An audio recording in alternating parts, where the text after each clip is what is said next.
Hi, good morning, or I should say afternoon. Thank you to the chairpersons of the Disabilities and Labor Committees, Senators Fahey and Ramos, and the members of this committee for this extremely important hearing on the need to improve employment outcomes for people with disabilities.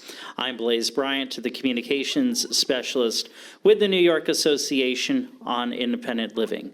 So we have 41 member independent living centers throughout the state who are cross-disability organizations. They assist people with all types of disabilities at any age with a variety of advocacy and information and referral, independent living skills training, and of course, employment.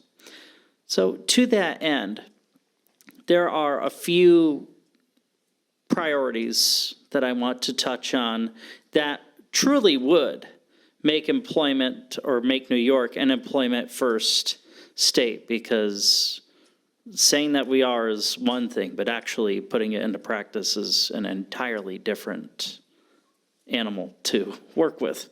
The first is, as many of us have mentioned today, the overdue need to end subminimum wages for people with disabilities. This is frankly an outdated, discriminatory model that is, for whatever reason, still legalized, and it puts people with disabilities in a position and creates a feeling of, I don't know if I can do any better because this is what I have.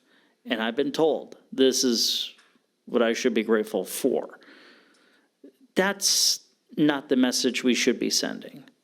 As the cost to exist continues to increase, so do wages for everyone, regardless of ability.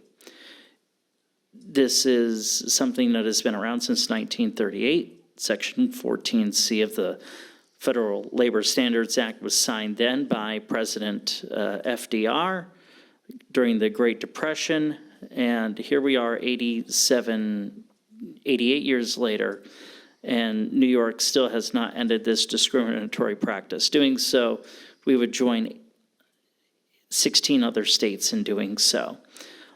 Data from Maryland and New Hampshire shows that by ending subminimum wages, disability employment increases. That brings me to point number 2 with respect to the comptroller's report on disability from 2025 that's included in my written testimony. Now, as also has been touched on, we have an unemployment rate of New York State of people with disabilities at 64%, which is just flat out unacceptable.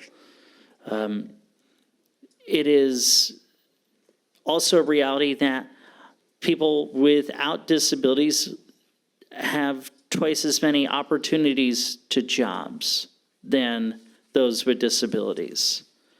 New York actually ranks 46th. Let me say that again.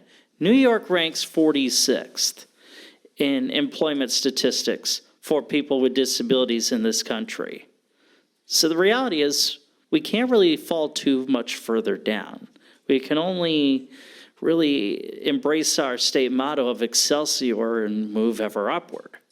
Number 3 has to do with ACCES-VR and the linkage or lack of linkage, in the sense of our member independent living centers have been telling us that they're not receiving payments or referrals from ACCES-VR, which is a significant step in addressing the disability employment crisis.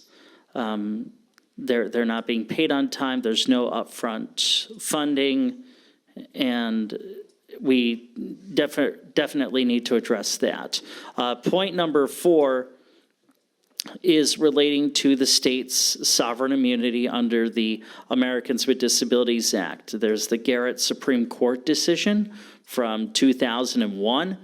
It is high time that we pass the legislation ending this discriminatory